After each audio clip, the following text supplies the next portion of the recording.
Hi, my name is Vikas and I'm from Insignia Overseas, one of the leading IELTS institutes in Kurukshetra. And like we mentioned last time, that we are going to talk further on IELTS speaking. And today we are going to cover one of the question types of follow-ups. And follow-up, of course, as you know, is the last round of IELTS speaking test. And when like I mentioned last time, that follow-up, I consider this as not as a question-answer round, but this is considered as a conversation round. The examiner is trying to get the maximum out of you, and there are questions which leads to a conversation rather than a typical question-answer pattern. So today I'm going to talk about one of the question types. And that question type is the comparison-based questions. There are many times, and there is almost every interview, at least one of the questions is the comparison. So let's take an example and let's look at some of the questions which are based on the comparison. So one of the question is, if we talk about the toys of children today, as compared to the toys of children in the past, what difference do you observe? Let's take another example. If I talk about the eating habits of people today, as compared to the eating habits of people in the past, what difference do you observe? Let's take another example. Say if I talk about the fashion and clothing in your country now, as compared to fashion and clothing in your country in the past, what difference do you observe? I would also like to take the last example for you to understand it better. Say, for example, if I talk about celebrations of today, and if I compare them with celebrations in the past, what difference do you observe? What students, what IELTS candidates usually face is where to start from and what differences to pick, how to compare, which all aspects to compare, which one to leave. So when I tried these type of questions on thousands and thousands of students, I realized that a certain trick, I wouldn't call it a trick, I would call it a certain pattern.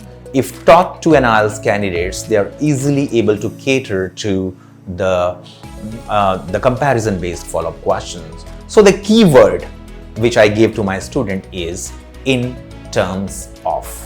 I repeat it, in terms of. So when they start their answer, when they start responding to comparison-based follow-up questions, I tell them to remember to use the phrase in terms of. What do I exactly mean when I tell them to use in terms of? Say, let's take an example and go by an example. If I talk about the toys of today, and if I compare them with toys in the past, what difference do you observe? I tell my candidates, I tell my students to start saying, well, there is a huge, there is a humongous, there is a massive change that can be observed when it comes to toys now as compared to the toys in the past. What next? The next step is in terms of.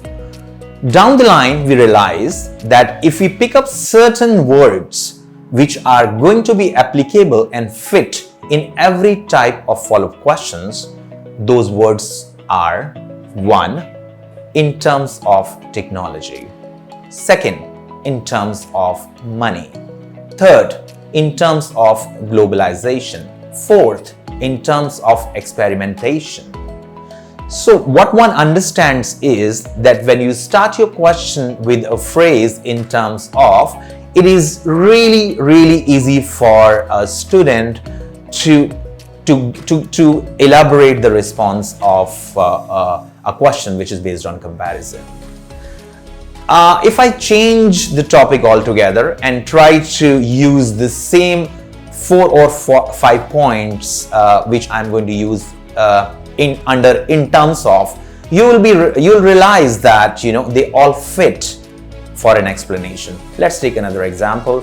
Say if I talk about the fashion and clothing in your country now, And if I compare them with fashion and clothing in your country in the past couple of decades, what difference do you observe? So my student starts by telling that a massive change could be observed, a drastic change could be observed.